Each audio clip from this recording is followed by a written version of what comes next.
très heureux que vous soyez tous et toutes là. Merci aux intervenants, aux intervenantes qui ont fait le déplacement, parfois de loin, pour venir. Du coup, nous avons autour de la table Audrey Richard-Ferruggi, de la Commission nationale du débat public, donc déléguée régionale de la CNDP. Céline Scornavaca, membre du collectif Autrecom, donc pour un autre contournement ouest de Montpellier, et par ailleurs membre du conseil scientifique de l'Alliance pour la décarbonation des routes, coprésident de la FUB à 16 heures perdues et chercheuse CNRS. François Mirabel, vous êtes professeur des universités en économie à l'université de Montpellier, économiste de l'énergie, de l'environnement et des transports, et par ailleurs, vous n'intervenez pas à ce titre-là, mais vous êtes également membre du conseil d'administration et du conseil scientifique du comité national routier. Merci. Et monsieur Antoine Payon, directeur général adjoint d'IDEX depuis peu, et ancien secrétaire général à la planification écologique rattaché auprès du Premier ministre. Merci à vous. Je vous propose du coup de poser un peu le contexte de cet échange, un contexte un peu national sur le volet climatique, avec une stratégie nationale bas carbone dont on parlera cet après-midi, qui est en consultation, et on va le voir avec des objectifs climatiques sur les transports, notamment les projets routiers, pour lesquels il est difficile d'atteindre nos objectifs. Une actualité aussi sur les projets routiers, une actualité locale avec le contournement ouest de Montpellier, on en parlait avec Madame Scornavaca. Également régionale, puisque vous avez tous et toutes entendu parler de l'A69 en cours de construction, en tout cas en région Occitanie. Donc grosse actualité régionale qui trouve un écho au niveau national. Et enfin, un contexte de notre association, les Shifters, qui avons étudié un peu partout en France des projets autoroutiers, des projets routiers pour voir leur impact climatique. Et qui, suite à ça, on s'est aperçu qu'il y avait quelques lacunes dont on pourra discuter aujourd'hui. Et avons rédigé une lettre qui a été co-signée par un certain nombre de personnalités. Et nous sommes en train d'échanger avec le ministère des Transports pour pousser à une évolution de la réglementation. J'étais au ministère des Transports il y a une dizaine de jours à ce propos. Voilà, donc plusieurs raisons d'aborder ce sujet brûlant que nous allons essayer d'aborder de manière dépassionnée avec nos intervenantes et nos intervenants du jour. Je vous propose d'attaquer en parlant climat. Climat, vous l'avez compris, si vous êtes là, le climat, c'est le leitmotiv de l'association des Shifters et du Shift Project. On pourrait peut-être commencer par parler de la stratégie nationale bas carbone, sans dresser un panorama complet que vous aurez cet après-midi lors de la conférence dédiée, mais peut-être en focalisant sur le sujet du transport et éventuellement des projets routiers, en tout cas de la route. Tous les secteurs sont à la baisse, si on compare par rapport aux chiffres de 90, tous, sauf un, les transports. Alors Antoine Payon, j'ai pour commencer une petite question à vous poser là-dessus. Comment atteindre nos objectifs? Comment faire en sorte d'atteindre nos objectifs pour la stratégie nationale bas carbone dans sa version numéro 3 en cours de consultation? Qu'est-ce qui s'est passé ces dernières décennies? Est-ce que ça n'a pas du tout baissé? Est-ce que ça... Voilà, je vous laisse peut-être nous faire un petit panorama là-dessus, parce que vous connaissez le sujet sur le bout des doigts. Bien. Bonjour. Je prends l'autre micro. Bonjour à toutes et à tous, ravi d'être parmi vous. Merci pour l'invitation et c'est un plaisir de débattre sur ce sujet qui est très structurant. Donc effectivement, je parle avec ma casquette d'ancien secrétaire général à la planification écologique et puis aussi président d'une association qui s'appelle la planification écologique. On a d'ailleurs cet après-midi, il y a Le Bon Plan, un atelier du coup de passage à l'action qui est animé par l'une des membres de l'association, très liée et dans une même logique d'ailleurs que celle des Shifters. Je referme la parenthèse. Alors sur le sujet de la planification, alors le climat est absolument essentiel. Je voulais juste dire aussi au tout début, et je plonge dans les transports ensuite, que le sujet du climat n'est pas le seul des sujets de la planification et il faut que, et je pense qu'on aura la discussion dans la table ronde, regarder le sujet des ressources naturelles, le sujet de l'adaptation au changement climatique, le sujet santé très lié à l'environnement, le sujet biodiversité bien sûr, tout ça, ça se regarde ensemble et ça se regarde aussi après avec les enjeux économiques, sociétaux, d'inégalité et donc c'est bien une approche holistique qu'il faut qu'on ait et je pense qu'on aura l'occasion de l'avoir du coup dans le cadre du débat. Donc une fois que j'ai dit ça, je fais un focus uniquement sur la partie des émissions de gaz à effet de serre appliquées à la question des transports. Donc les choses que alors j'étais venu avec quelques illustrations, mais pour une obscure raison de spam, etc. Je vais le faire avec les mains, mais je pense que ça passera très bien. Et puis n'hésitez pas à poser des questions ensuite si c'est pas clair. Donc Je repars de la base très simplement. Au niveau national, les émissions du transport à la fois routier et de marchandises, c'est en gros un gros tiers des émissions de gaz à effet de serre. Sachant que c'est qu'une partie immergée de l'iceberg, puisqu'au-delà des émissions nationales, il y a les émissions indirectes, celles de l'empreinte carbone, les émissions importées. Il faut garder en tête que la moitié, ramenée à chaque Français, la moitié des émissions sont nationales, directement sur le territoire, et il y en a autant qui viennent des émissions importées via l'empreinte carbone. Et dans cette empreinte carbone, on a une part de transport aussi qui est importante, même si je ne sais pas la mesurer extrêmement précisément aujourd'hui. Quand donc, ces émissions nationales de la route, un tiers, c'est en gros un sujet à la fois des transports de personnes et un sujet de transport de marchandises, à la louche, moitié-moitié. Et donc de ce fait, il faut regarder. Et donc dans tout cela, le poids de la route, au sens à la fois les voitures, les camions, joue un rôle qui est extrêmement prépondérant dans les émissions aujourd'hui de gaz à effet de serre en France. Ce qui d'ailleurs, dans le débat notamment, qui est un débat très légitime sur le sujet de l'avion qui est à garder en tête, où c'est l'ordre de grandeur de 2% des émissions nationales, ce qui pourtant pose plein de problèmes parce que c'est un secteur en croissance, parce que c'est aussi flagrant en termes d'inégalité, puisque tout le monde n'a pas le même accès, etc. Mais voilà, ça remet les proportions en tête. Une fois que j'ai dit ça, comment évoluent les choses ? Tu l'as dit, depuis 1990, le secteur en valeur absolue, les émissions des transports ont augmenté. Et jusqu'à quelques années, c'était en augmentation continue, notamment tiré par l'évolution de la mobilité, et donc des kilomètres voyageurs, des milliards de kilomètres voyageurs qui, chaque année, quand on additionne non seulement le nombre de déplacements et la distance parcourue par personne, étaient en perpétuelle augmentation.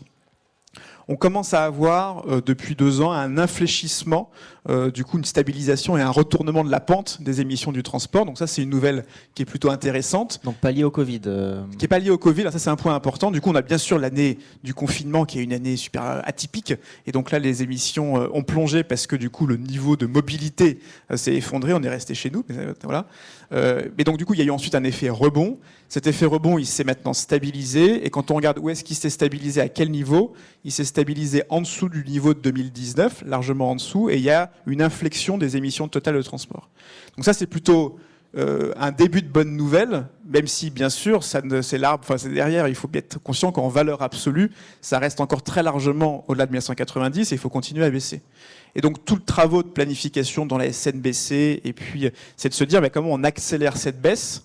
Et cette accélération, je pense que c'est important de bien avoir en tête qu'il y a 2 temporalités différentes. C'est-à-dire que il y a urgence, donc du coup, il faut commencer à baisser très vite. Mais par contre, il y a des leviers de baisse des émissions des transports qui sont à des effets dans le temps très différents. On va parler dans cette table ronde de questions d'aménagement du territoire qui sont très structurantes pour l'évolution des émissions. Ben ça va les effets d'une évolution de l'aménagement du territoire, ils s'inscrivent dans le temps long. Et donc, ils doivent se coupler à des actions beaucoup plus rapides sur des enjeux de sobriété, mais aussi sur des enjeux de décarbonation des modes de transport. Et c'est là qu'on en vient aussi au sujet de la route. Peut-être je termine sur un point, c'est intéressant, et je vous invite à regarder, on l'a publié, on vous renverra d'une façon ou d'une autre les liens là-dessus, de regarder la structure des kilomètres voyageurs en voiture, parce que c'est le sujet de la route qui est notre sujet aujourd'hui, et de regarder où se font les parcours, et donc du coup les émissions qui sont associées. Et quand on regarde le transport de personnes en général et qu'on regarde ce graphique-là, on voit plus de 80% des kilomètres voyageurs, c'est la voiture aujourd'hui. Et donc quand on regarde la typologie, quelle est la part au trajet de moins de 5 km, 5, 10, 10, 80 et plus de 80 km, on voit que tous les trajets de moins de 10 km, ils sont prépondérants, majoritaires en nombre de trajets. Par contre, vu que c'est des trajets courts, quand on les pondère avec les kilomètres faits, ça représente qu'un très faible pourcentage de l'ensemble des transports et donc aussi des émissions qui sont associées derrière. Le gros ventre, entre guillemets, donc j'ai plus le chiffre exactement en tête, mais c'est de l'ordre de 90% des kilomètres voyagés et donc des émissions qui sont liées à des distances de plus de 10 km. Et derrière, ça se répartit en proportion avec une partie de très grande distance en déplacement. Et donc là, il y a une part de l'avion, du train qui est importante, mais la voiture le reste aussi. Et puis pour quasiment la moitié de donc quasiment un gros 45%, c'est vraiment la voiture sur des trajets de l'ordre de 10 à 80 km. Et donc si je simplifie un peu à outrance, c'est du domicile-travail pour tous les habitants des zones périurbaines des grandes métropoles. Et donc c'est ça, quand on regarde à l'ordre 1 en termes de politique publique, notre sujet aujourd'hui, c'est quelle est la solution qu'on offre à tous ces habitants de zones périurbaines qui doivent utiliser, parce qu'ils sont coincés par ça, leur voiture sur des distances longues chaque jour, et qui font le gros de l'usage de la voiture et des émissions aussi associées.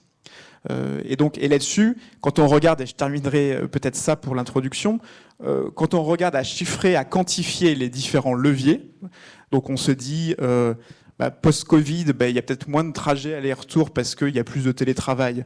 Développement de l'offre de transport en commun, en ayant une hypothèse en disant on fait 10 fois mieux dans les prochaines années que ce qu'on a fait au cours des dernières années. Développement du vélo, du coup, à un rythme qui était celui des coronapistes pendant la période Covid, et qu'on met tout ça bout à bout, le nombre de kilomètres voyageurs évités de report modal de la voiture vers autre chose, il reste en proportion, en nombre, du coup, d'un ordre de grandeur relativement faible par rapport à l'ensemble des kilomètres voyageurs totaux. Et donc ça doit nous conduire à dire, et en même temps, il faut une politique pour quitter la voiture quand c'est possible, et à la fois, il faut aussi une politique de décarbonation de la voiture. Et dans les prochaines années, elle va continuer à jouer un rôle très important si on veut avoir des résultats efficaces à l'horizon 2030 en termes de baisse des émissions de gaz à effet de serre. C'est les deux en même temps qu'il faut arriver à faire. Oui. Merci pour ces premiers propos introductifs. La précédente SNBC qui se termine donc, était un peu plus axée sur le secteur de la route vers des leviers technologiques. C'est Aurélien Bigot qui explique ça très bien, pour celles et ceux qui le connaissent. Plutôt technologique que sobriété. Est-ce que vous savez si celle qui est en consultation actionne un peu plus le levier sobriété qui pourrait être le poids des véhicules, évidemment, les vitesses également un peu réduites, voire peut-être moins de déplacements aussi, pour rebondir sur le sujet du jour. Est-ce qu'il y a des objectifs en termes de réduction de distance parcourue ? Non, mais il y en a dans le projet de texte qui est sur la table, donc oui, ça fait partie des leviers. La question qui est importante, c'est celle de la proportion, c'est-à-dire c'est combien concrètement, ça veut dire quoi sur les territoires, qu'est-ce qu'il est possible de faire, et il faut avoir vraiment conscience, et je pense que ça sera aussi un fil rouge de la discussion, c'est que on peut décréter tout ce qu'on veut au niveau national là-dessus, tous ces enjeux-là, ils sont extrêmement locaux, ils se traitent avec les collectivités locales de la maille très locale, à la fois la commune, l'intercommunalité, et là-dessus, quand bien même c'est le backlash au niveau national, on a une super opportunité collective qui est que dans un an, c'est les municipales.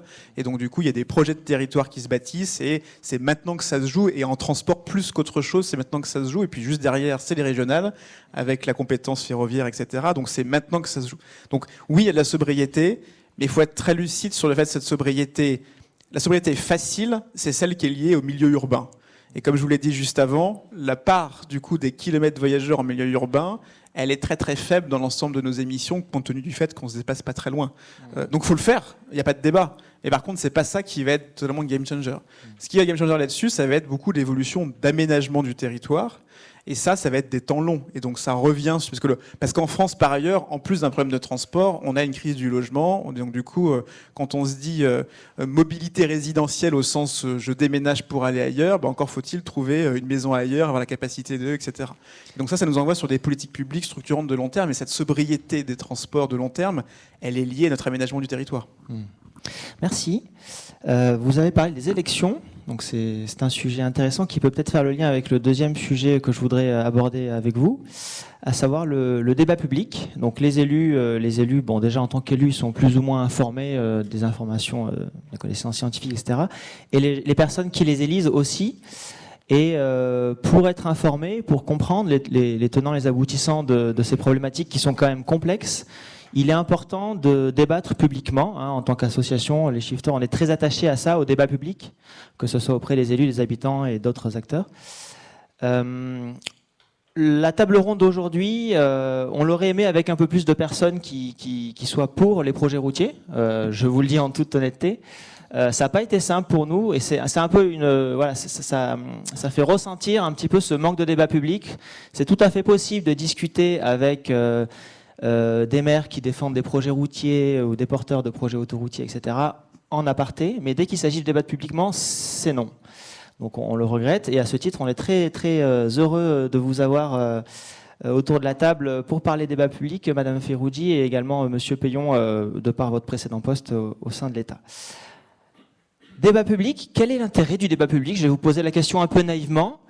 Et quel est le mandat de cette CNDP, Commission nationale du débat public, Madame Ferroudi?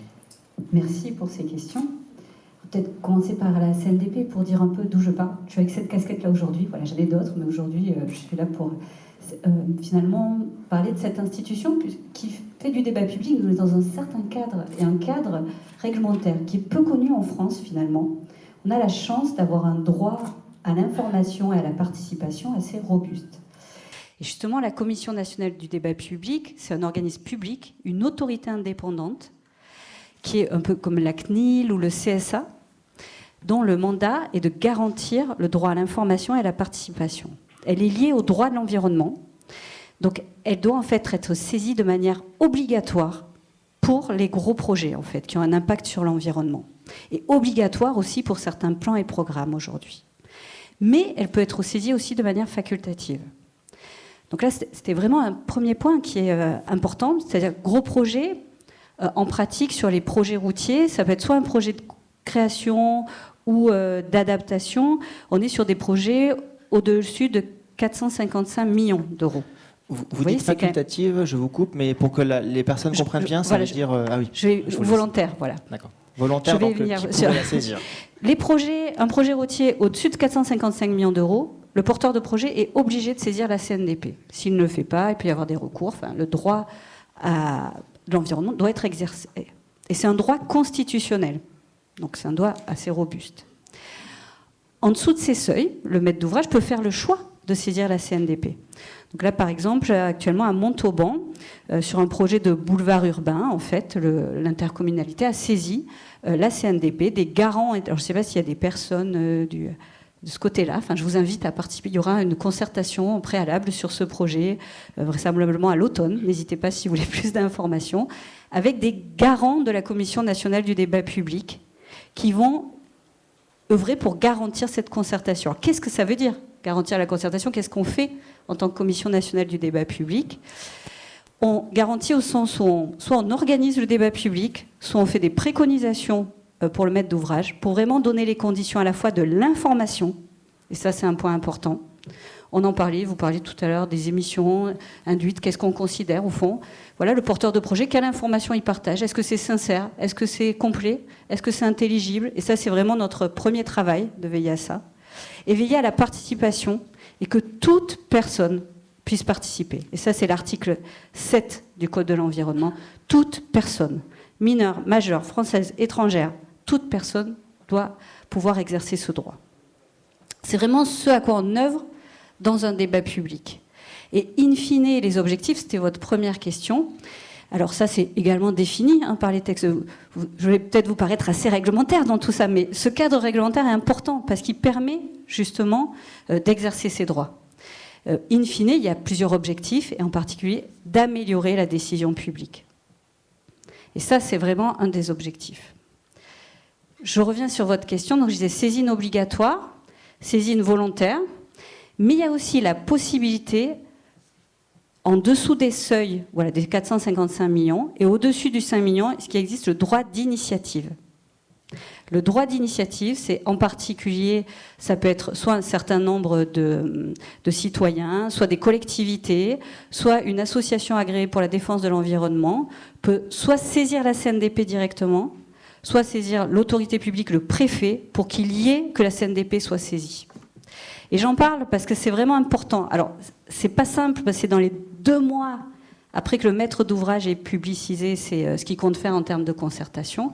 Mais ce droit-là existe. Et vraiment, en tant que délégué régional, je suis disponible. N'hésitez pas si vous pensez qu'un projet pourrait être rentré dans ce droit. Donc, je profite un petit peu aujourd'hui pour donner quelques informations et dire qu'il y a en tout cas des conditions où la CNDP peut être saisie. Et l'idée, c'est vraiment donner ces conditions d'exercice du droit à l'information, et ça on y est vigilant, et du droit à la participation. Merci, un petit peu de pub pour la CNDP, ça ne fait pas de mal. Et on n'est pas tout seul, évidemment. Oui, en sûr. Démocratie, il y a beaucoup de dispositifs, mais en tout cas, on a un droit qui existe et c'est important de l'exercer. Puis il est un peu méconnu, c'est vrai que ce n'est pas quelque chose dont les associations environnementales ou les citoyens ou élus ont connaissance. Le droit d'initiative, est-ce que dans la salle est-ce qu'il y en a qui connaissent? Des personnes en avaient entendu parler? 2, 3, 4. Merci. En tout cas, si vous voulez plus d'informations, il y a des petites fiches juridiques sur le site de la CNDP, et n'hésitez pas. Et voilà. Il y a même une petite plateforme de test pour voir dans quelle case rentrent les projets et à quoi le maître d'ouvrage est obligé. Merci beaucoup. Je me tourne vers vous, Céline Skornavaca, pour voir concrètement. Donc vous êtes dans une association qui vise à proposer une alternative au contournement autoroutier à l'ouest de Montpellier, donc une association locale. Comment concrètement ce dispositif-là s'illustre sur ce sujet du contournement ouest de Montpellier? Est-ce que comment ça se traduit sur le terrain? Alors nous, on n'a pas eu la possibilité d'avoir un débat public parce que le seuil qui était de 300 millions d'euros à l'époque, ça a été relevé il y a quelques années, n'était pas atteint. Et donc on ne connaissait pas le droit d'initiative. Sinon, on aurait pu l'utiliser. Donc, on n'a pas eu un débat public sur le contournement ouest de Montpellier. Ceci dit, il y a quelques mois, le Canard enchaîné a fait sortir un article où il met en avant qu'il y aurait un document du ministre des Transports qui dit que le coût connu de la part des ministres des Transports au moment donc de la signature du décret donnant dans la DUP, déclaration d'utilité publique du COM, a été supérieur à ce seuil, 354 millions d'euros. L'article n'a pas été démenti depuis et donc la justice tranchera. Est-ce qu'on aurait eu droit à ce débat public et qu'on n'a pas eu? Donc ça, c'est la première chose. Donc on attend de savoir si on devait l'avoir ou pas. En tout cas, on l'a pas eu. Donc pour avoir aussi une vision un peu plus régionale, dans le cas par exemple de la 69, ils ont eu un débat public en 2009, début 2010, et dans leur cas, c'est qu'ils remontent de la part donc des membres de la Voie libre contre le projet de la 69. C'est des cas par exemple de cars affrétés par Pierre Fabre qui seront dans ce débat public, un débat public qui peut être huileux parce que dès qu'on parle contre la 69, il y a des gens qui commencent à siffler. Donc voilà, ça a été un peu compliqué de leur part, ce débat public qui n'a pas été apaisé. Et qu'est-ce qu'ils disent aussi, c'est que en gros, ils ont eu l'impression que le débat était déjà bâclé, dans le sens que déjà les titres du débat c'était autour de l'autoroute et donc les habitants et les habitantes, ils n'ont jamais pu parler d'alternatives à la route. Et donc ça biaise quand même le débat. Et c'est ce qu'on voit nous aussi donc au niveau du COM de Montpellier, c'est que voilà, dans les enquêtes publiques, donc on n'a pas eu un débat public, mais on a eu foison d'enquêtes publiques 2006, 2008, 2016, 2020, et on va en avoir une autre pour l'autorisation environnementale. Là, on a toujours on a le projet, nos scénarios sans projet, et les scénarios avec le projet routier. Mais on n'a jamais un scénario avec peut-être un tram, un bus, un nouveau service ou autre chose. Donc ça, c'est aussi quelque chose qui est gênant. C'est quand on pose le débat, mais si on ne le pose pas correctement, c'est biaisé. On ne peut pas débattre si on ne nous donne pas la possibilité de débattre du sujet. Est-ce que ça n'aurait pas été justement le rôle de la CNDP de proposer d'étudier les alternatives, non? C'est le rôle et c'est réglementaire, c'est-à-dire que le débat doit permettre de discuter de l'opportunité du projet et des alternatives. Voilà. Vous voyez, moi là, je suis dans un débat actuellement sur l'avenir industriel de la zone de Fos. Lundi soir, on avait une réunion à 800 personnes étaient là pour discuter d'alternatives au projet de ligne THT, et avec une contre-expertise partagée. Voilà, l'exemple de choses que l'on peut faire, bien évidemment, c'est dans le mandat. Et donc, voilà, si ce n'est pas fait dans une concertation, en tant que délégué régional, on est des relais aussi pour être vigilants que ce droit-là soit exercé. Parce que le fait de pouvoir discuter des alternatives dans un débat public, c'est un point clé pour vraiment que tout, à ce stade amont, où le projet n'est pas ficelé, on puisse vraiment débattre de l'ensemble des alternatives possibles et que le projet puisse évoluer. Si je peux ajouter quelque chose, c'est que c'est vraiment important de savoir la différence entre donc un débat public et une enquête publique. Dans l'enquête publique, on discute vraiment du projet et il y a des avis qui sont donnés par les habitants et les habitantes, par les associations, par les élus, etc., et qui sont finalement listés à la fin dans un rapport. Et donc il y a Frédéric Grabert, qui est historien au CNRS, qui a écrit un livre qui s'appelle L'inutilité publique, où il parle de l'enquête publique vraiment vraiment qui nous vient de l'ancien régime et qui est arrivé au droit, dans le droit administratif comme quelque chose de toujours surplombant. C'est-à-dire, le projet, il est déjà ficelé. Le projet, je vais être un peu caricatural, mais il doit passer.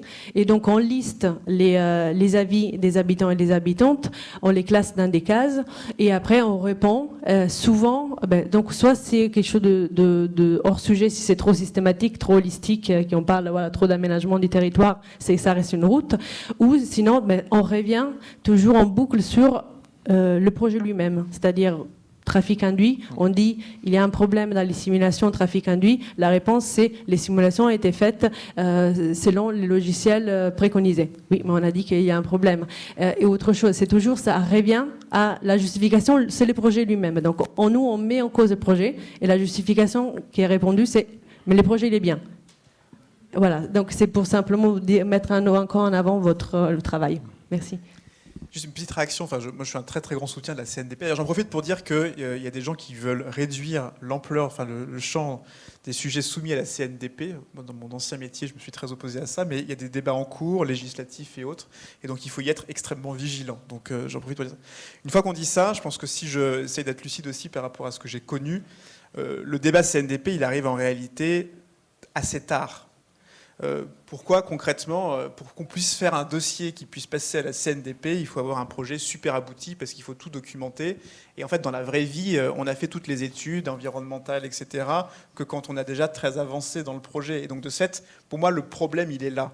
Alors, pour autant, il y a des solutions et elles existent. Et par contre, il faut plus les appuyer. C'est-à-dire que on a un système français qui est probablement un peu trop centralisé sur ces sujets-là, mais de ce fait, il a déjà beaucoup évolué, mais il faut que chacun prenne aussi ses compétences. Donc le débat, c'est un débat d'aménagement du territoire, et donc du coup, pour moi, c'est un débat qui doit se traiter en amont, dans le schéma d'aménagement du territoire à la maille communale, intercommunale, régionale, sur lequel ce type d'études, et donc du coup, notamment, quelles sont les alternatives, comment est-ce qu'on combine les modes de transport, doivent être précisément documentés. Et c'est là, et d'ailleurs, ils peuvent être débattus à ce moment-là, et il y a certains, du coup, plans et programmes dont il est prévu qu'il y ait un débat. Et c'est là les projets, c'est là les débats structurants sont à ce moment-là. Et donc je pense qu'il faut aussi qu'on soit tous collectivement conscients, et j'en reviens à mon sujet de municipal et d'élections à venir, que du coup, c'est au moment où on fait le projet de territoire qu'on peut regarder correctement ces sujets-là. Et ensuite, oui, il est un peu trop tard, quelque part, une fois qu'on a pris des engagements et que du coup, des choses ont été tracées. Alors, ça ne veut pas dire, en droit, il y a plein après il faut passer les différentes étapes, mais c'est plus du tout le même état d'esprit, j'allais dire, et la même ouverture des acteurs en fonction de la maturité. Et typiquement, et ça renvoie peut-être à un dernier point, qui est que sur des grosses infrastructures, il y a des projets qui sont présents depuis des dizaines et des dizaines d'années, qui traînent dans les cartons depuis des dizaines et des dizaines d'années. Et donc là, le vrai sujet, c'est se dire, comme à un moment donné, je fais un point d'étape au niveau local, je regarde l'ensemble des sujets, et du coup, je recrée du consensus sur quel est maintenant le bon scénario de développement à venir. Là encore, élections à venir sont une bonne occasion de le faire. Et ensuite, après, projet par projet, on travaille les sujets. Merci. Oui, c'est vrai que je vous laisse la parole si vous voulez réagir. En fait, j'allais vraiment rebondir sur ce point-là. Enfin, deux spécificités. À la fois, voilà, la CNDP a été créée pour être en amont, mais de quoi on parle? Je vais prendre un exemple. Moi, j'étais sur un projet de liaison routière Fosse-Salon. En fait, il y a eu une DUP, une déclaration d'utilité publique, en 1976 pour ce projet, puisque c'était à l'époque de l'aménagement de la zone industrielle. Donc en fait, les projets routiers ont quand même cette spécificité que l'être humain fait des routes depuis quand même un certain temps. Donc la planification et l'histoire de ces projets est quand même souvent enracinée dans les territoires. Donc sur ce projet, on avait des personnes dans le public qui disaient mais on mérite ce projet, on nous le promet depuis les années 60. Depuis que je suis toute petite, j'entends parler de ce projet. Et c'est là où tout le travail, c'est de ouvrir des boîtes noires et dire mais attends, de quel projet on parle? On a des pour et des contre, mais attendez, de quoi on parle? De quel projet? Quel tracé? Quelles alternatives? Et c'est ça tout le travail qu'on fait dans un débat public qui souvent dure 3 mois, enfin a besoin d'une certaine durée pour vraiment pouvoir poser sur la table toutes les questions et tous les angles de vue, dont le lien avec l'aménagement du territoire, bien évidemment. Et sur ce projet de liaison routière, le titre du débat, c'était « Se déplacer demain à l'ouest de l'étang de Berre » pour ouvrir géographiquement et ouvrir sur l'ensemble des modes de déplacement. Je laisse collectivement. Je voulais justement, merci, je voulais poser une question à Monsieur Mirabel, plutôt sur un autre sujet lié à cette démarche. Donc vous avez compris, il y a une déclaration d'utilité publique qui est créée pour ces projets, une DUP. et elle est basée sur une réglementation qui permet de statuer voilà, si le projet doit être d'utilité publique ou non. C'est très lié à l'aspect donc réglementaire, à l'aspect aussi scientifique, et on s'aperçoit qu'il y a une méthode scientifique qui parfois est en contradiction entre la connaissance scientifique et la méthode qui est demandée dans la réglementation. Or, le rôle du débat public, c'est aussi de mieux diffuser les connaissances scientifiques. Du coup, je me tourne vers vous, Monsieur Mirabel, pour savoir déjà si dans un premier temps, vous pourriez nous expliquer comment la prise de décision d'un projet est faite. Voilà, comment on fait pour dire oui ou non, on y va. On a vu que parfois, il y a un grand écart entre la prise de décision et le projet en lui-même. Est-ce que vous pourriez nous expliquer voilà, le processus, les hypothèses sous-jacentes et les calculs qui sont associés à ça? Alors, merci pour ces questions. Je ne vais pas rentrer dans le détail, surtout que je ne serai pas compétent sur la pratique, et peut-être notre collègue le sera plus que moi. Il y a quand même l'idée que dans tous ces projets routiers, il y a une légitimation qui est faite. Alors, c'est souvent des projets qui sont aussi des projets politiques, et donc il y a des évaluations socio-économiques qui sont faites, voire des analyses multicritères.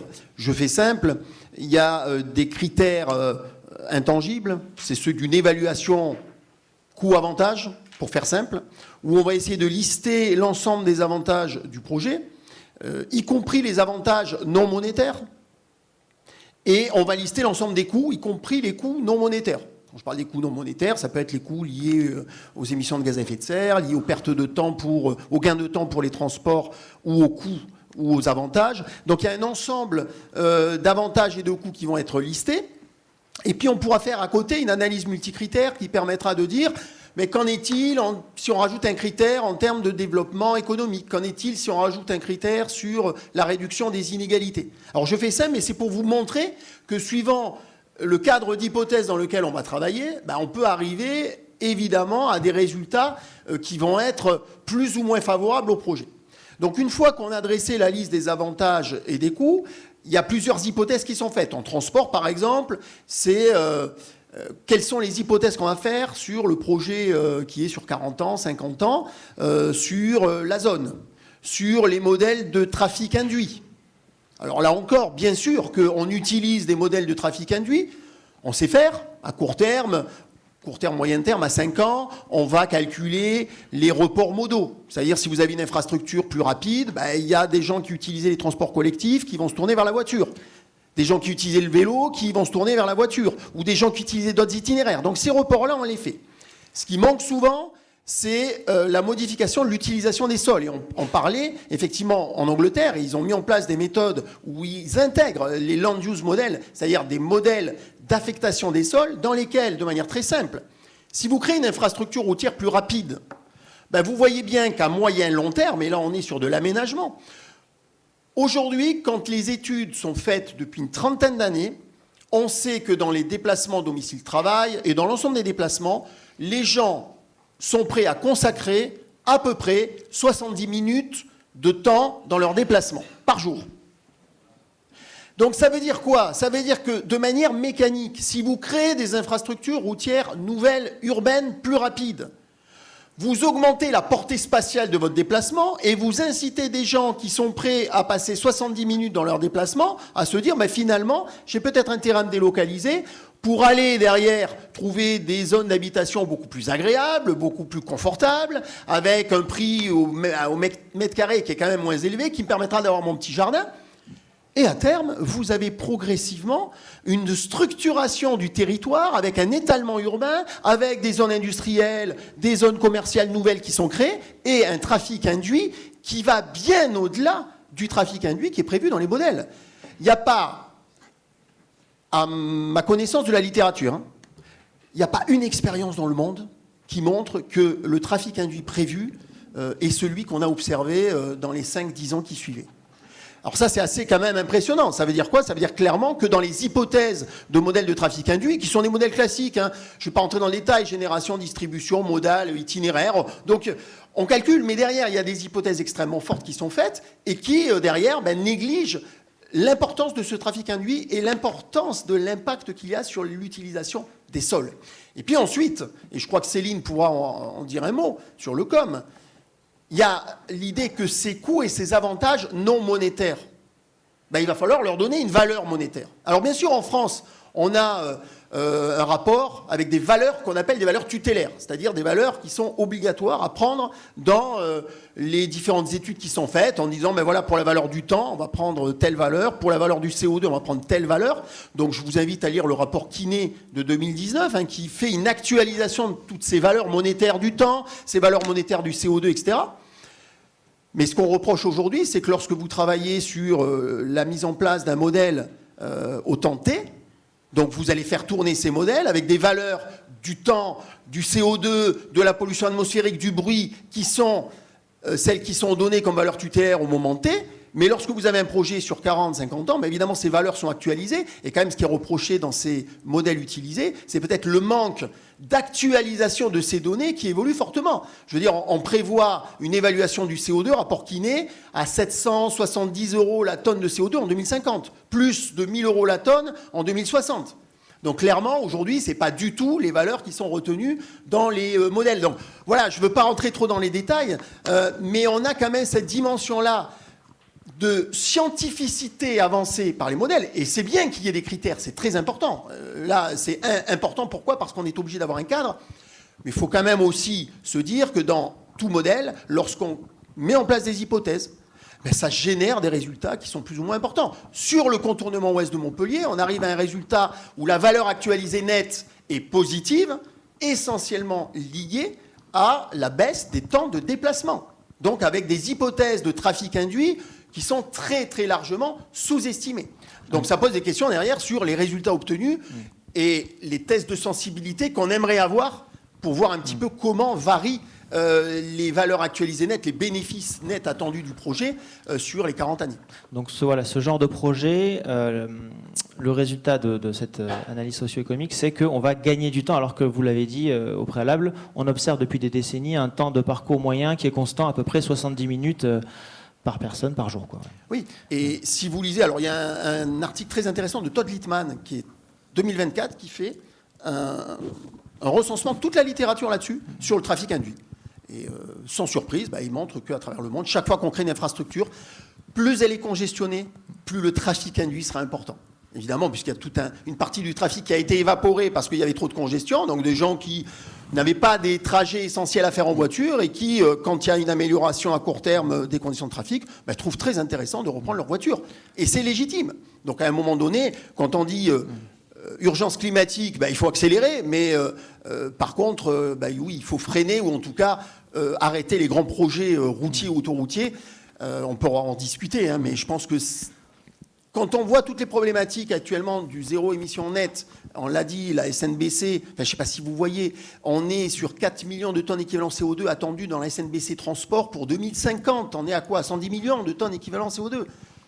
Ça paraît complètement infaisable. On a du zéro artificialisation nette. Alors, même si, évidemment, ça a été balayé, mais on voit quand même que derrière toutes ces questions-là, elles sont au cœur de ces sujets, des grands projets. Alors, on en a parlé tout à l'heure, le Premier ministre qui a lancé une consultation sur les grands projets d'infrastructure avec 4 ateliers. Ils doivent remettre leur rapport dans un mois.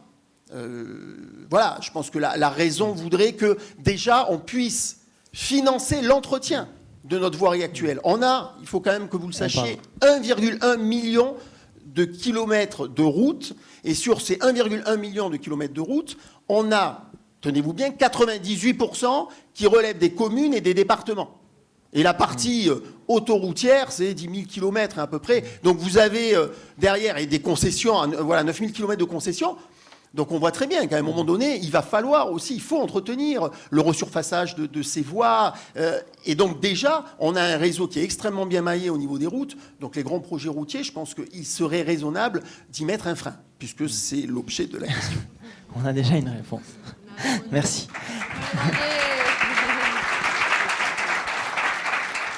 C'est dit. Céline, vous voulez réagir ou Oui, je vis-à-vis voulais- localement, on va dire Je voulais simplement donner les chiffres. Donc, le 84% donc de l'évaluation socio-économique positive pour les COM est liée au gain du temps, qui est donc ils ont en effet inexistant parce que c'est plutôt le fait que les gens aillent plus loin, ils font de l'urbanisation induite. Voilà. Et l'autre chose que je voulais dire, c'est aussi que donc au niveau du COM, les simulations et les calculs, ils sont jusqu'à 2140. C'est comme si on peut vraiment simuler, savoir qu'est-ce qui va se passer sur la métropole de Montpellier en 2140. Et ils ont besoin de donc additionner des courtes gains de temps qui déjà sont existants pour très très longtemps pour donner une vraie intérêt à cette infrastructure. Je voulais dire ça. Oui, vous voulez réagir? Je vais nourrir un peu le débat, parce que du coup, en étant un peu provoque. Non, mais, et moi, j'arrive pas en étant le grand défenseur de la route. Je pense que vous avez compris d'où je viens, etc. Je pense qu'aujourd'hui, en France, il n'y a plus de grands projets routiers. Je le provoque volontairement. Mais ce dont on se parle, il y a des projets routiers.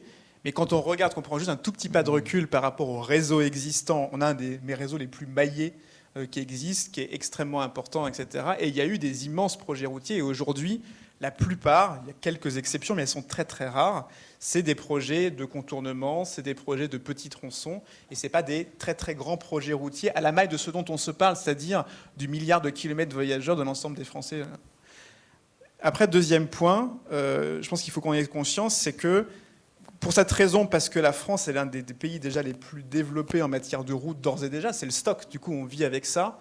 En réalité, les gens ont déjà largement de quoi utiliser leur voiture énormément. Et en fait, les projets routiers, la plupart, encore une fois, il y a des cas particuliers, c'est parce qu'il y a une partie de la population très dépendante de la voiture. C'est ce que je disais au début, il y a des gens qui ne peuvent pas s'en passer parce qu'ils habitent très loin, etc.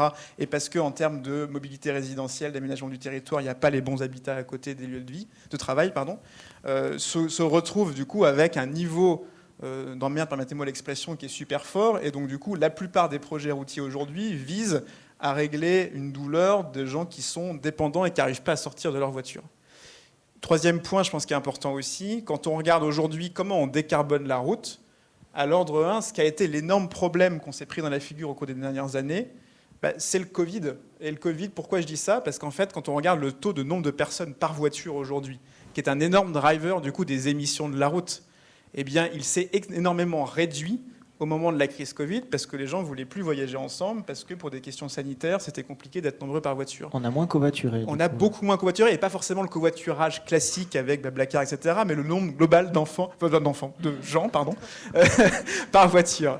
Et ça, quand on regarde les déterminants du coup des émissions, ça a joué énormément, beaucoup plus que l'évolution du trafic, etc. derrière. Et donc ça, c'est un élément comportemental sur lequel il faut d'ores et déjà qu'on agisse indépendamment de nos sujets de route. Sujet aussi, quand on regarde après le nombre... Parce qu'encore une fois, ce qui est déterminant là-dedans, c'est le nombre de kilomètres faits par voyageur chaque année. Ce qui a été le gros facteur d'évolution récent, c'est la pratique du télétravail qui a énormément réduit du coup les kilomètres voyageurs. Donc je dis ça parce qu'un projet routier, ça a de l'impact. Ça a de l'impact, mais ça a un impact local très fort. En termes d'artificialisation, en termes de trafic induit localement, etc. Et il faut du coup en débattre, il faut que ça soit un projet de territoire. Au passage d'ailleurs, Elisabeth Borne, quand elle avait fait la loi d'orientation des mobilités, elle avait prévu du coup qu'il y ait des bassins de mobilité qui soient définis, sur lesquels sur chaque bassin de mobilité, il y a une vraie réflexion avec un débat, du coup, savoir quels sont les bonnes modes de transport. Il y a des régions qui n'ont pas du tout joué le jeu. Elles ont dit, nous, ça nous emmerde de faire ça. Le bassin de mobilité, c'est la région, on fait déjà tout ce qu'il faut, circuler, il n'y a rien à voir. Il y a des régions, au contraire, qui ont vachement joué le jeu, et ça, c'est un très bon point pour travailler ça. Et je termine du coup sur ce point-là, c'est que derrière, de ce fait, on va, dans ces projets locaux, il faut du coup les traiter correctement, mais à l'ordre 1, aucun n'empêche, même les plus gros aujourd'hui, la trajectoire de baisse d'émissions au sens national, parce que quand on ramène les émissions induites, même en ayant changé la méthode de calcul des émissions induites, ça reste l'épaisseur du trait par rapport à l'ampleur des baisses dont on a besoin et qui sont enclenchées par d'autres mécanismes. Voilà, c'est juste pour essayer de remettre un peu de débat dans cette discussion. Et ça a marché, parce que j'ai hyper hâte, donc je vais essayer d'être synthétique, parce que me prend trop de temps selon dans cette table-là. Donc je pense que c'est que c'est que c'est vrai qu'en nombre en linéaire, c'est peanuts par rapport à ce qu'on a déjà fait. Mais voilà, c'est toujours l'exemple du COM, c'est 6 km. Mais c'est 6 km qui vont connecter 2 autoroutes. Vous voyez bien que le moment de la connexion, c'est pas le linéaire qui fait le problème, il fait que ça augmente, ça donne extrêmement envie aux gens de créer de nouveaux itinéraires. Et quelque chose que vous n'avez pas mentionné, mais que je pense que c'était important, c'est parler de logistique. Donc là, on parle de transport de personnes, mais dans le COM, la problématique, c'est les camions. Ils vont refaire l'échangeur nord à Juvignac. Je suis désolée de vous donner des détails, mais cet échangeur existe déjà. Sauf que il est pas commode pour les poids lourds, donc il faut le refaire. Donc ils le feront pour le poids lourd. Donc pour moi, la logistique, le fait qu'on ajoute, même si c'est un contournement, ça crée des itinéraires pour la logistique et qui vont à nouveau, n'est pas aidé, on peut dire, hein, c'est pas être gentil, le fret ferroviaire. C'est quelque chose à prendre en compte. Et une autre chose, c'est que ce ne sont pas des projets locaux. Ça a été vraiment travaillé au sein de la coalition des routes, dont Outrecom fait partie.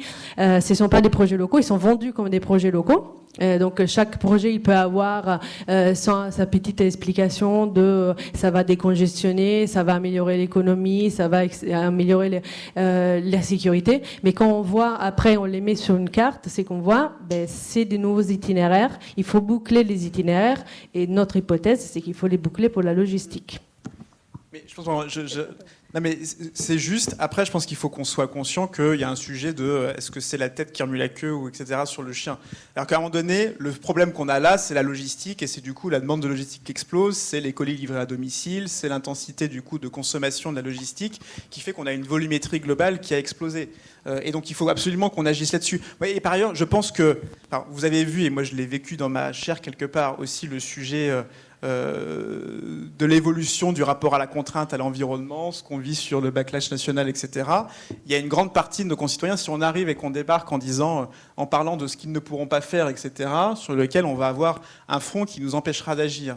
Donc je pense qu'il faut aussi qu'on ait ça en tête, c'est-à-dire que le but, c'est d'arriver à trouver des solutions sur lesquelles on n'agglutine pas les oppositions, parce que in fine, ça se finira mal, parce que du coup, ça veut dire que quand bien même on sait où on va et que dans le mur dans lequel on va collectivement, si on ne bouge pas, les forces contraires fait qu'on est totalement englué dans un statu quo. Donc il faut trouver... Une fois qu'on est, je pense que du coup, c'est pas par la raréfaction et la pénurie obligée du coup qu'on va pouvoir résoudre ce problème-là. Par contre, il faut qu'on agisse en amont sur les colis, par exemple, et la livraison. Et là-dessus, je termine là. Typiquement, on avait porté une proposition de se dire, aujourd'hui, quand on regarde aux bornes des transports routiers de marchandises, et qu'on regarde un transporteur qui se paye son camion, etc., c'est pas facile d'aller financer du coup la transformation du matériel roulant parce que c'est très cher, que les temps d'amortissement sont un peu longs, etc. Si on monte d'un niveau et que c'est le donneur d'ordre, celui qui est le chargeur, qui lui, quand tu regardes sur la facture, c'est 1%, 2% maximum le coût du verdissement de l'ensemble de la flotte de poids lourds.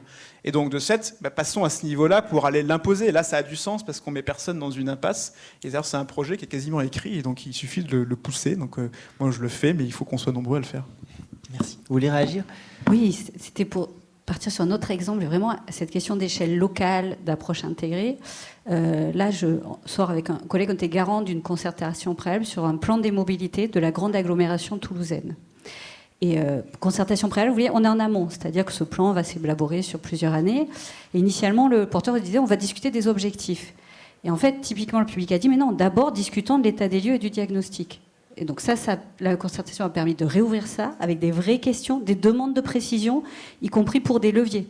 Donc des personnes du public ont dit on a besoin d'accéder à l'enquête mobilité. Je ne sais pas si ça vous parle, c'est quelque chose de très classique qui est fait par le CEREMA pour avoir des informations qui donnent lieu à un traitement.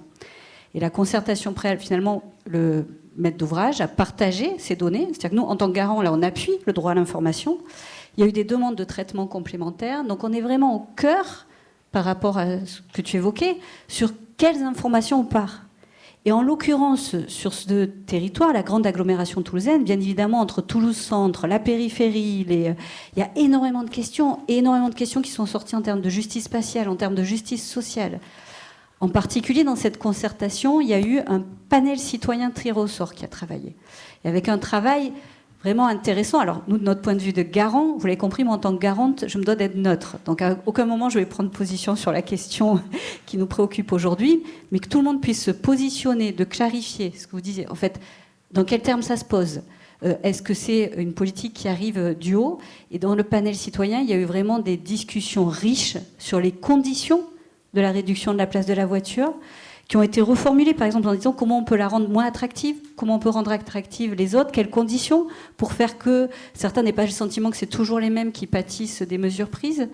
Et finalement, c'est les conditions d'ouvrir ça. Je finis juste par un dernier point.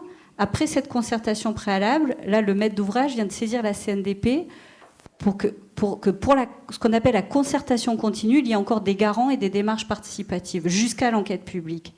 Et on voit bien que sur tous ces sujets à l'échelle locale, il y a vraiment l'importance de prendre le temps de la participation, de se donner les moyens, de partager les informations, de travailler. Et c'est tout à fait possible, y compris d'ouvrir les études. Nous, dans des projets, on arrive à avoir des comités de pilotage entre le bureau d'études qui fait l'étude et d'impliquer des citoyens ou des représentants associatifs. Donc tout ça, ça existe et c'est possible en fait. Merci. Je vous propose peut-être un dernier point avec vous, Monsieur Mirabel, avant de passer aux questions de la salle. Le 5 mai s'est lancée la conférence Ambition France Transport. Donc, grosse conférence qui a pour but de repenser le financement et d'aboutir à des propositions sur l'avenir des mobilités au niveau national. Est-ce que, dans ce cadre-là, des réflexions sont en cours sur les projets routiers ? Quelles perspectives sont discutées dans ces groupes de travail associés à cette... Je ne vais pas répondre puisque c'est des travaux qui sont intégrés. J'ai vu une personne qui participe, donc qui m'a donné quelques indications, qui m'a confirmé effectivement qu'il n'y a pas de grand projet routier, ou en tout cas c'est ce qu'ils préconiseront, c'est le fait qu'il n'y aurait pas de sens à investir dans les projets routiers. Moi je voudrais revenir quand même sur ce qui était dit sur l'absence de contraintes. Bien sûr que l'écologie punitive, il faut arrêter avec cette idée-là.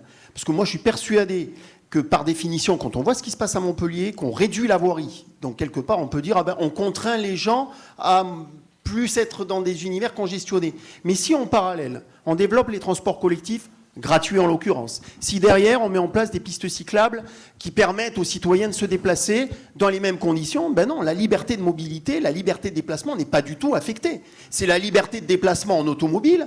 Alors, tout de suite, on me répond, mais ceux qui viennent de loin et qui ont des trajets de 15 km, etc. à faire, il y a des solutions. Les pôles d'échange multimodaux, voire même des aires de mobilité à mettre en place, qui vont bien au-delà des P+R. C'est-à-dire, alors on parle des SERM aujourd'hui, hein, des systèmes un peu rapides de navettes, on va dire express régionales. La grande question, alors moi c'est pas à moi y répondre, c'est quand même le financement de tout ça et l'ensemble des acteurs. Je discutais avec certains sur le financement des pôles d'échange multimodaux. On voit très bien que derrière, il faut les aménagements routiers, les départements, les communes. Il faut derrière les autorités organisatrices des mobilités. Et donc derrière, il y a aussi la question de la coordination dans tous les investissements à mettre en œuvre pour que le citoyen n'ait pas le sentiment qu'il est puni par de l'écologie, mais simplement que les mesures qui sont prises n'entravent en rien sa liberté quotidienne et que ça lui permettra de vivre dans un environnement de bien meilleure qualité dans les décennies qui arrivent. Et ça, c'est un défi qui évidemment intéresse le citoyen, mais où le politique a une responsabilité particulière. Et donc ça passe effectivement par la concertation et par la mise en place de politiques publiques qui visent non pas à punir les gens ou à les contraindre, mais à leur expliquer. Et donc ça passe par tout un travail d'explication que derrière le sentiment d'une restriction n'en est pas un. C'est-à-dire que derrière, si on met une politique intelligente séquentielle, la ZFE, typiquement, pourquoi c'est un échec global ? Parce que la ZFE, est-ce qu'elle utilise les bons critères ? Les émissions de gaz à effet de serre, on n'entend pas parler. Donc quelqu'un qui a une vieille Twingo, il se retrouve à plus avoir le droit de circuler, alors que, en termes de gaz à effet de serre, un gros 4x4 peut circuler en ville. Imaginez le sentiment d'inégalité que ça peut représenter. Donc la ZFE, c'est évidemment quelque chose de très important, mais il faut en amont avoir des politiques d'explication. Il faut aussi déterminer les critères qu'on souhaite mettre en œuvre dans, on parle d'exclusion, zone à forte exclusion. Enfin, je veux dire, c'est fou. Comment une politique environnementale qui est intelligente au départ, c'est de dire les centres urbains, la voiture, c'est plus sa place. Ça devient une politique dans laquelle le citoyen considère que c'est les gueux qui sont mis dehors. Et c'est assez. Et là encore, moi, je pense que ça nous interpelle toutes et tous, en tant qu'économistes, en tant que décideurs, en tant que citoyens, sur la manière de mettre en œuvre ces politiques publiques. Alors, évidemment, en tant qu'économistes, on est souvent un peu déconnectés des réalités. Et ça, c'est clair. Mais justement, il faut absolument que les décideurs qui, eux, sont au contact de la décision publique, ils aient vraiment cet objectif-là de considérer le citoyen comme étant au niveau local, parce qu'effectivement, on n'est plus sur des grandes infrastructures routières urbaines, mais au niveau local, oui, toutes les politiques, elles doivent être pensées pour une meilleure qualité de vie. Utrecht, Amsterdam, vous pouvez voir la configuration de ces villes. Il y a un cadre de vie où tous les habitants disent ça ne nous coûte pas cher de se déplacer, et en plus, c'est un cadre de vie extraordinaire. Juste parce que je vais très rapide. J'étais presque d'accord et puis par exemple juste le ZF. En fait, je pense qu'il faut faire très attention du peu de pas faire la caricature et d'alimenter tous les populistes qui essayent de tout casser. Sur ZFE, deux choses. Un ZFE, les vignettes, les critères, elles prennent en compte les gaz à effet de serre des véhicules. Donc on est bien sur quelque chose. Si. Non. Si. Ah non. Les vignettes critères, elles intègrent du coup le sujet. Mais sûr que si. C'est les normes euro. Oui, mais les normes euro, regardez, la consommation unitaire d'un véhicule, du coup, en fonction de son euro. C'est-à-dire, plus l'euro augmente, plus la consommation unitaire de carburant au 100 km baisse. Et donc, du coup, oui, quand on fait le proxy euro, on fait un proxy. On est un très bon proxy, du coup, des émissions de gaz à effet de serre. C'est juste ça, c'est factuel. Non mais de ce fait, il y a un problème avec l'hybride. L'hybride, je pense, c'est une hérésie d'intégrer l'hybride en ayant l'hypothèse. Pourquoi ils l'ont intégré? En intégrant le calcul, intégrer le CO2, mais ils disaient, on suppose qu'ils utilisent bien leur électrique et qu'ils le remplissent, etc. Ça, c'est une connerie. Mais donc de cette, par contre, il y avait quand même dans le calcul de la vignette, il y avait bien cette préoccupation de CO2. C'est juste mon point qui est là. Et mon deuxième point aussi, du cycle de vie en tout cas, et c'est un proxy. Et après ZFE, concrètement, comment ça se passe? Du coup, après, c'est la collectivité qui en définit les modalités. Et donc, bien sûr que le but n'est pas d'aller exclure les gens et que chacune des collectivités avait les leviers pour pouvoir lisser les choses dans le temps, avoir des dispositifs d'accompagnement, etc., qui permettent d'eux. Et donc, de ce fait, je pense que, par contre, tous ceux qui étaient opposés à ce ZFE ont dit, regardez, on exclut tout le monde et c'est extrêmement violent. La pratique, si vous regardez le cas concret qui se sont posés, c'était juste pas ça, juste ce point-là. Et après, vous avez mis le point sur un point qui est super important après sur le sujet. Parce que moi, je suis d'accord pour que tout le monde, incluant dans les zones périurbaines, ait des alternatives à la voiture. Le sujet, c'est combien ça coûte, qui le finance, qui paye, etc. C'est pour cette raison. Je prends juste le sujet du ferroviaire, parce que je l'ai beaucoup regardé. La SNCF, aux bornes nationales, ça coûte 23 milliards par an de dépenses, du coup, de ferroviaire. Sur les 23 milliards, du coup, il y a 10 milliards de recettes commerciales des billets. Et on trouve tous que le train est trop cher. Mais c'est que 10 sur les 23. Et donc, de ce fait, il y a 13 milliards de subventions par an qui vont au ferroviaire. C'est nos impôts, c'est tout ça qui le paye. Et donc, du coup, c'est pas facile d'aller faire x2 tout de suite sur ce sujet-là, compte tenu des enjeux de financement.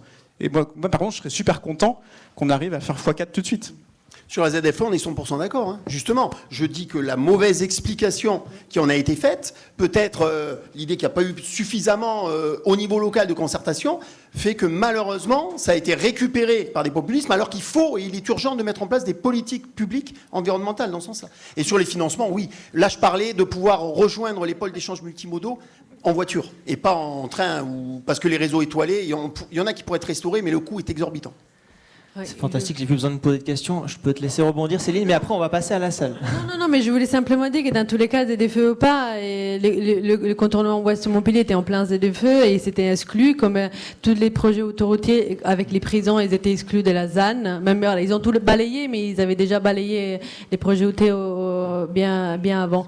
Et ce que je voulais dire aussi, c'est que au niveau des projets locaux qui passent pas par un débat public, le problème c'est que les personnes, on parle de ZFE de la façon que les gens ils ont eu de la comprendre, mais là aussi dans le cas des contournements et des projets routiers, les problèmes c'est aussi là, il y a beaucoup de désinformation et elle fait qu'après les gens ils se retrouvent peut-être à avoir un contournement, donc pas avoir un tram et aller plus loin, et peut-être dans 10-15 ans ils ont un peu la possibilité de rejoindre leur lieu de travail. Donc c'est aussi un mensonge qu'on continue à entretenir vis-à-vis des habitants et des habitantes des villes. On va passer à la salle. Une remarque ou... C'était vraiment une toute petite remarque. Sur toutes ces démarches, il y a des concertations. Ouais. Mais il faut voir les formes de la concertation. Si on a uniquement 3-4 réunions publiques, finalement, c'est toujours les mêmes qui viennent. Et voilà. Donc il y a un vrai enjeu d'ingénierie de la concertation, de la participation et de moyens. Et je m'arrête là. Mais en tout cas, c'était juste, pas nécessairement la CNDP, mais en tout cas, il y a un vrai enjeu de permettre à un large public de s'impliquer sur ces sujets.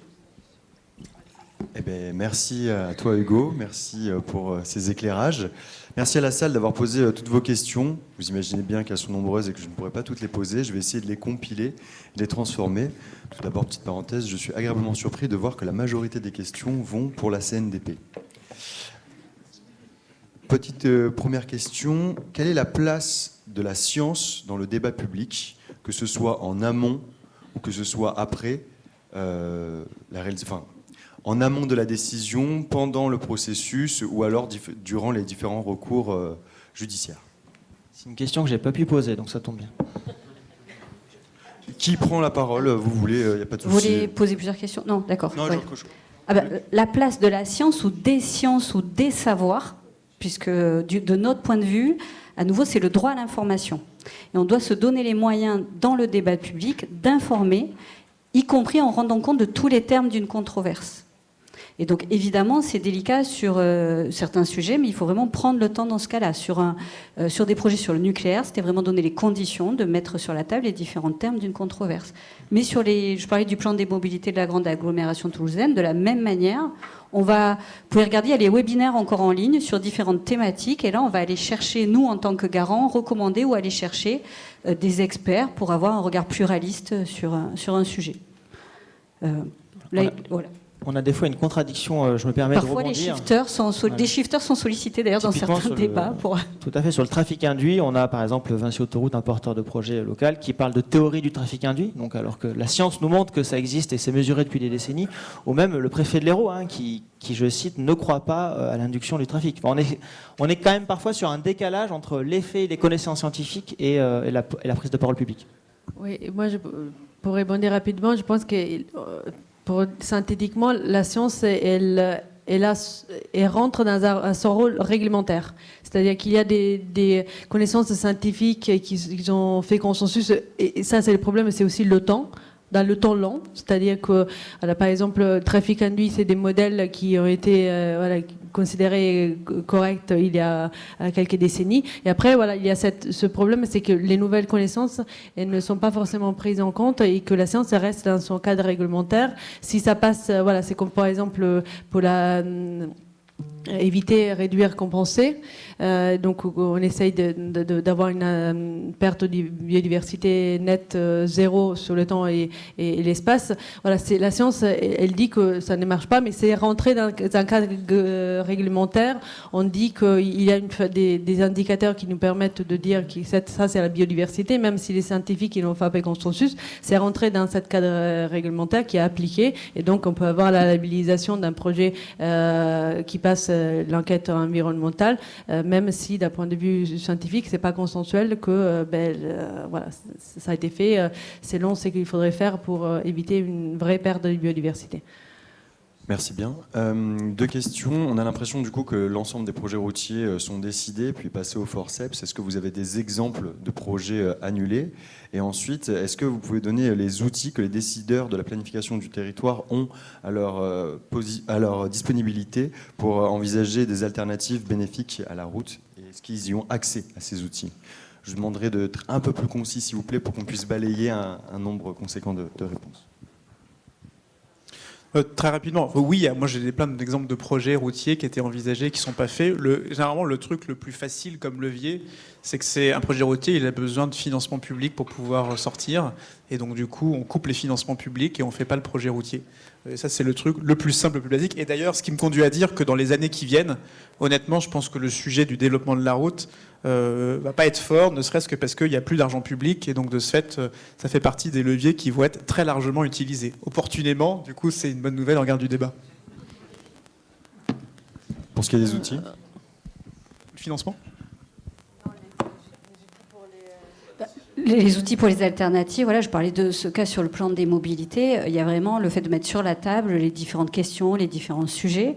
Voilà, je vous invite, vous pouvez aller voir en ligne, par exemple sur la marche, faire intervenir, on avait recommandé de faire intervenir une personne spécialiste qui a montré plein de façons de développer ça. Donc après, c'est vrai que sur les territoires, ça demande à rentrer dans le projet de territoire et ça demande vraiment à creuser. Donc on peut aller chercher des tiers experts qui vont venir alimenter et avoir... Le chemin est en train de se faire, en tout cas, par exemple, sur ce cas-là à Toulouse, l'avis du panel citoyen avait interpellé. C'est-à-dire que c'est d'autres voix aussi. Parfois, les élus, c'est intéressant qu'ils entendent d'autres voix et des voix non immédiatement polarisées sur le projet, en fait. Et de rentrer dans le détail des solutions, mais ça ouvre potentiellement sur des alternatives et des lignes peuvent bouger. Et sur un tout petit complément, je pense que du coup, il faut profiter. Dans l'année qui va suivre l'élection municipale, du coup, chaque élu est tenu de faire, au niveau de l'interco et au niveau de l'agglo, un plan pluriannuel d'investissement. Et là, il faut exiger du coup qu'à la maille du bassin de vie qui est l'intercommunalité, il y ait un plan qui soit mis sur la table sur les mobilités, qui regarde l'ensemble des alternatives et qui soit du coup un vrai lieu de débat et de décision. Et là, du coup, il y a... c'est ça la bonne maille. Juste pour l'histoire, sur Toulouse, le plan des déplacements urbains précédent avait été cassé faute d'études justement des alternatives. Il y avait eu recours au tribunal, enfin, l'avis de l'AE était dans ce sens. Donc pour vous dire que la question des alternatives, ça conduit aussi voilà, le plan est à nouveau sur la table puisque le précédent a été cassé faute d'études des alternatives, puisqu'il était centré sur le projet de métro. Alors, plusieurs questions. Qui arbitre les choix des modèles quantitatifs utilisés pour prédire et débattre? Quelles solutions donner aux personnes qui vivent dans les villages à 20-30 km? Quel aménagement possible? Et faut-il développer des véloroutes?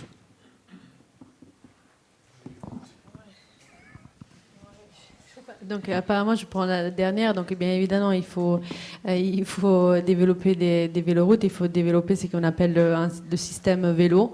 Voilà, on connaît bien le système automobile. L'idée du système automobile était traduite dans le vélo. Donc ça veut dire, voilà, c'est les infrastructures, les aménagements, mais aussi tous les services qui vont avec. Et donc dans le cas de la métropole de Montpellier, il y a donc un travail fait sur le réseau Express Vélo qui est, il est un peu en retard. Je pense que c'était un peu certains voilà, je pense que ça a été un peu raboté, mais c'est en route. Mais oui, éventuellement, je pense que ça va se faire. Et donc oui, il faut penser aussi au stationnement sécurisé, parce que ça, c'est aussi quelque chose qui n'est pas forcément pris en compte, surtout dans les quartiers prioritaires de la ville. Là, c'est pas inclusif d'avoir des personnes, s'ils doivent faire par contre 15 ou 20 km, souvent c'est en électrique, et s'ils savent pas où stationner le vélo de façon sécurisée, ils passeront pas sur le vélo. Donc c'est pour ça qu'il faut faire des véloroutes, mais il faut penser en général sur le système vélo dans toute son entièreté, parce que s'il y a un bout qui manque, le report modal ne se fera pas à la vitesse à laquelle il faut se faire pour la discussion dont on parle ici à l'université. Il faut faire du trafic induit pour le vélo. Voilà. Et après, sur les méthodes et les normes, non, je ne suis pas le super spécialiste de l'ensemble des normes, donc il y a un certain nombre de lignes directrices qui sont données. Je pense que là-dessus, il y a surtout un déficit d'analyse quantitative sur... transport, je pense qu'il est plutôt en réalité bien développé par rapport à d'autres. Je vous donne juste un rapide témoignage, parce que dans le cadre des travaux de planification, on a regardé comment est-ce qu'on évaluait des plans d'action locaux type PCAET, type SRADET, etc., sur l'ensemble des actions de décarbonation et pas uniquement celles des transports. En réalité, quand on creuse un peu et qu'on ouvre les cartons, il n'y a quasiment aucun élément quantifié sérieux qui a été mis sur la table dans ces discussions-là, et on n'arrive pas à avoir la vision d'ensemble aujourd'hui des contributions unitaires. Il y a d'ailleurs un travail méthodo qui vient d'être fait et qui est disponible, qui du coup commence à apporter des éléments, mais qui n'a pas été décliné territoire par territoire. Et ça va être super important. Et sur les transports, je permets de vous pointer une ressource que je trouve géniale, qui est un géographe, la Lévy, et puis en lien avec Transdev. Ils ont acheté toutes les données Orange là, de mobilité individuelle, et ils ont du coup traité ça pour avoir du coup des données de flux extrêmement précises, et ils en ont mis à disposition, rendu public un grand nombre, avec des analyses intéressantes, et ça va beaucoup plus loin, je trouve, en résultat, que notamment les enquêtes annuelles, les enquêtes de mobilité, qui sont souvent un peu frustres et qui sont liées aux déclarations administratives de lieux de vie, et pas à la réalité des déplacements. Donc pour vous tous là, qui vous intéressez au transport, regardez cette ressource, elle est géniale. C'est Transdev, c'est l'entreprise Transdev qui a fait un think tank. Vous tapez Transdev think tank sur Internet, vous trouvez, je pense, assez facilement. Je me permets, il y a un commentaire qui est apparu aussi dans les questions. Vous avez cité beaucoup de livres, d'ouvrages ou d'articles à consulter. Certaines personnes sont frustrées de ne pas les avoir notés. Si vous pouvez prendre 5 minutes et les personnes de la salle peuvent vous demander, ça serait adorable. Concernant les personnes qui habitent à 20-30 km, si vous aviez peut-être du centre-ville, qui ont des déplacements de cet ordre de grandeur. Là aussi, il faut être raisonné dans les réponses qui sont apportées. C'est-à-dire qu'à court terme, on ne peut pas se priver de l'automobile pour des gens qui sont totalement dépendants de l'automobile. Mais il faut, derrière, quand ils arrivent sur des espaces plus densément peuplés, mieux maillés, c'est là qu'il faut prévoir soit des pôles d'échange multimodaux, soit dans des aires de mobilité qui permettent ensuite de faciliter le covoiturage, d'accéder à du transport collectif. Mais tout ça, c'est des financements relativement importants et sur lesquels, enfin moi, pour avoir discuté avec certains qui sont responsables à la région, ils disent mais nous, on est autorité organisatrice de la mobilité, il faut qu'on discute avec les départements, avec les communes. Donc voilà, ces financements, sachant qu'aujourd'hui, on est quand même dans des périodes dans lesquelles les budgets sont extrêmement contraints. Et donc voilà, il faut pas être idéaliste, mais je pense qu'on peut avancer malgré tout. On le voit, la réduction de la voirie à Montpellier a permis véritablement d'avoir une bien meilleure qualité des déplacements, alors en piste cyclable pour les vélos, en transport collectif, et que quelque part, il faut aussi avoir, on parlait des alternatives tout à l'heure, chaque fois que vous créez une infrastructure routière, vous contribuez à dégrader les transports collectifs. C'est ce qui s'est passé historiquement. Et ça, c'est quelque chose aussi qui n'est pas suffisamment pris en compte dans les modèles. C'est-à-dire que vous avez des effets, alors qui sont connus dans la littérature, dans lesquels, chaque fois sur un trajet domicile-travail, vous créez une infrastructure routière plus rapide, vous dégradez la rentabilité du secteur des transports collectifs. Et à terme, peut-être, vous allez réduire sa qualité avec moins de fréquences. Et tous ces éléments-là, il faut y penser. Pourquoi ? Parce que les transports et l'organisation des mobilités, c'est un système à penser de manière globale. Antoine Peillon nous le disait tout à l'heure. Il y a vraiment la question aujourd'hui de penser la mobilité sur des systèmes et pas de manière cloisonnée, d'où les questions d'intermodalité à faire émerger. Mais là encore, la question du financement, la question de la coordination de la politique publique, elle me semble assez compliquée à court terme. Une question individuelle, Madame Richard. C'est juste, voilà. Sur ce plan, il y a toutes les études finalement réglementaires en quelque sorte que le maître d'ouvrage doit faire pour ces dossiers de demande d'autorisation. Mais même ça-là, même une enquête ménage peut faire l'objet d'autres traitements. Là, à Toulouse, typiquement, c'est dire le découpage géographique, la manière dont vous le traitez, ça n'a pas de sens, ça ne permet pas de voir des leviers d'action. Et après, d'autres sources de données. Pareil, là, tous les citoyens disent pourquoi pas les données TomTom. Et il y a tout ce qui est science participative. Et ça, moi, je suis impressionnée par tout ce que produisent des associations de vélo, des associations sur ces données-là. Et de plus en plus aujourd'hui, ces données sont intégrées à des observatoires et permettent vraiment d'aller vers des diagnostics beaucoup plus poussés. Et nous, évidemment, en tant que CNDP, on pousse à l'intégration de l'ensemble de ces informations dans la prise de l'élaboration de la décision. Madame Richard Ferrucci, je vous redonne la parole. La question qui a recueilli le plus de likes est la suivante. Quelle est la possibilité concrète d'influence, infléchissement du débat public sur le décisionnaire ? N'est-ce pas vécu comme une corvée réglementaire par les porteurs de projets ? Ça dépend. Moi, j'ai des porteurs de projets qui en redemandent. D'ailleurs, là, sur le plan des mobilités, ils ont demandé une garantie CNDP pour la suite. Donc apparemment, ils n'étaient pas obligés, il n'y avait aucune obligation. Donc ça dépend des porteurs de projets. C'est vrai qu'il faut se dire qu'on est dans des transformations de fond de la manière de pratiquer l'action publique. Pendant très longtemps, on disait, mais vous êtes expert, vous êtes scientifique, vous êtes décideur, on vous délègue la décision, mais oui, vous inquiétez pas, on va faire ce qui est bon pour vous. Aujourd'hui, on voit bien, et moi, vous imaginez que si je suis à cette place et que j'en suis convaincue, que la décision, c'est un processus. C'est un processus qui invite à impliquer largement toute personne qui souhaiterait participer à ce processus pour améliorer la décision in fine. Donc évidemment, c'est exigeant, puisque ça demande du temps, tout ça, ça demande des moyens, ça demande le temps d'informer, d'impliquer. En même temps, tout le monde n'a pas envie de participer à tout. Moi-même, il y a des sujets, franchement, je n'ai pas forcément envie. Et c'est là où, collectivement, on est dans une transformation de fond. Et je vous parlais de la réunion où j'étais, par exemple, lundi soir. Moi, mon sentiment, c'est que dans la salle, la majorité des personnes qui étaient là avaient envie que le débat public se passe bien. Et on a eu une discussion qui a eu lieu. Et ça, j'en suis assez... Je pense qu'il y a beaucoup de personnes qui ont envie d'être dans cette façon de participer à l'élaboration des décisions. Donc évidemment, on se heurte à des personnes pour qui c'est un tel changement profond de la façon de travailler que c'est douloureux et c'est pas simple. Et c'est une mise à l'épreuve aussi pour les porteurs de projets. C'est-à-dire que certains sont convaincus que ce qu'ils proposent, c'est génial. Et effectivement, ça répond à certains enjeux. Et donc ça, c'est vraiment le prendre au sérieux pour se donner les conditions d'un dialogue autour des projets. Il se trouve que sur le sujet du COM, on n'a pas eu la chance d'avoir un porteur de projet qui volontairement a fait la démarche, mais au contraire, il a sous-estimé les coûts pour ne pas avoir à passer par la CNDP. Donc on n'a pas tous la chance d'avoir des porteurs de projets aussi ambitieux.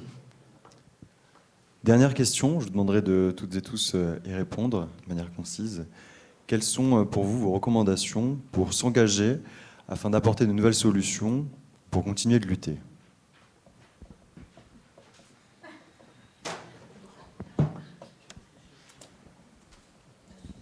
Alors, de manière très synthétique, pour moi, la priorité dans les transports, que je connais bien, c'est d'avoir une mobilité inclusive et donc de préparer toutes les politiques d'accompagnement qu'il faudra mener, parce que derrière la question de la politique publique pour lutter contre le dérèglement climatique, les personnes les plus touchées seront les personnes les plus précaires.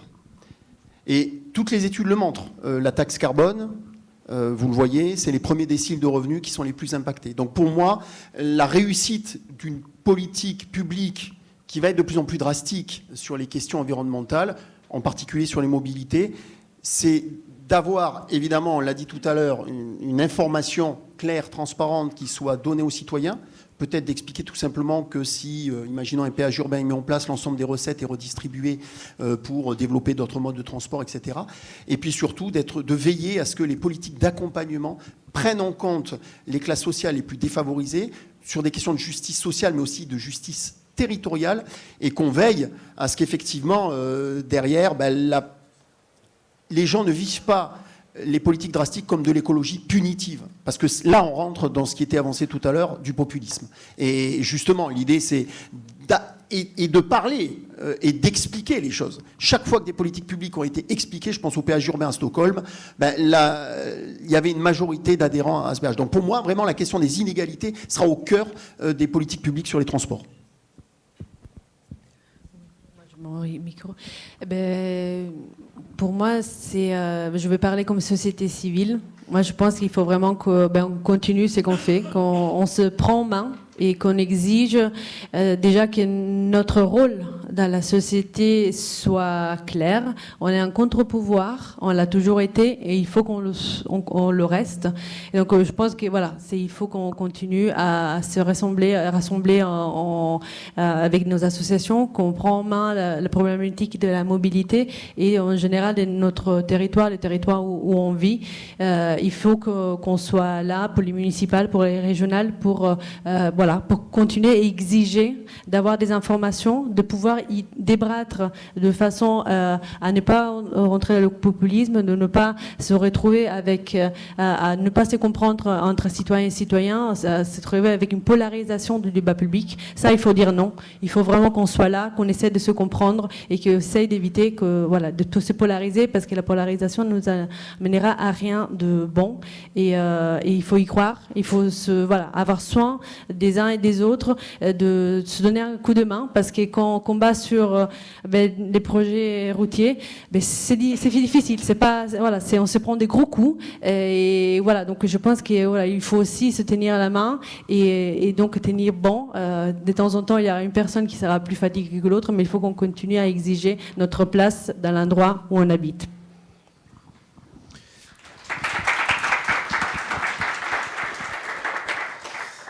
Du coup, moi, je m'adresse. C'est très complémentaire avec ce que vous venez de dire, mais je pense que donc, vous tous, shifters, vous êtes déjà très nombreux et présents et minorité active quelque part sur plein de territoires, avec, je pense, une culture et une approche qui vous permet d'être, je vais rebondir sur les municipales forcément, être force de proposition concrète, un peu quantifiée, un peu précise, de façon à ce qu'il puisse y avoir, ce que j'essayais de développer tout à l'heure, vraiment à la fois et une évaluation et une proposition de plan d'action qui intègre tous les enjeux, et tous ceux qu'on a cités, ils sont bons.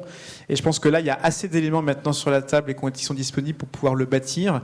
Et il faut surtout pas laisser filer le temps, entre guillemets, parce que c'est trop facile pour les uns et les autres de dire « Ah ben maintenant, c'est trop tard, on est trop avancé, et puis d'ailleurs, il faut que je délibère sur mon plan d'investissement, et donc de ce fait, je ne fais pas toutes les études globales. » Et donc je pense que du coup, et au moment des élections, et dans la première année, vous tous, vous pouvez être une force énorme. Et donc dans vos travaux, et là, je lis dans la presse du coup tout le succès du crowdfunding des shifters.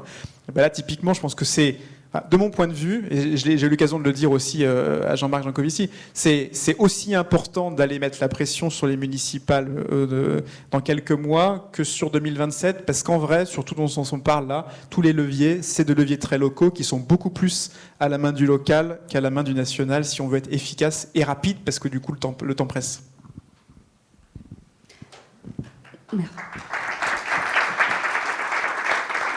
Merci. Alors, solution, évidemment, et on le voit sur la question des mobilités, il n'y a pas des solutions simples finalement. Et comment on se donne collectivement les conditions pour vraiment avancer sur ces sujets. Donc vous l'avez compris, moi je crois en tout cas au dialogue, à avancer. Et l'urgence d'avancer n'est pas contradictoire avec vraiment l'urgence d'avancer ensemble sur ces sujets. Donc toutes les contributions sont bienvenues, les mobilisations. Et simplement, voilà, en tant que garant, quand on est sur des concertations, on donne les conditions pour que toutes les personnes qui souhaitent contribuer puissent le faire au débat de manière riche. Donc rendez-vous peut-être dans une prochaine concertation avec plaisir. Merci beaucoup. Merci à vous d'être venus pour cette conférence. Merci à Christophe, Samy, si je ne me trompe pas, pour le son, à toutes les personnes qui contribuent à organiser ce beau moment et ce beau week-end. Merci à nos intervenants, à nos intervenantes. Je vous invite à aller manger. C'est une urgence gastronomique. N'hésitez pas à aller au stand, au village des initiatives, et également à essayer les véhicules intermédiaires qui sont disponibles devant le quorum. Excellente Université à toutes et à tous.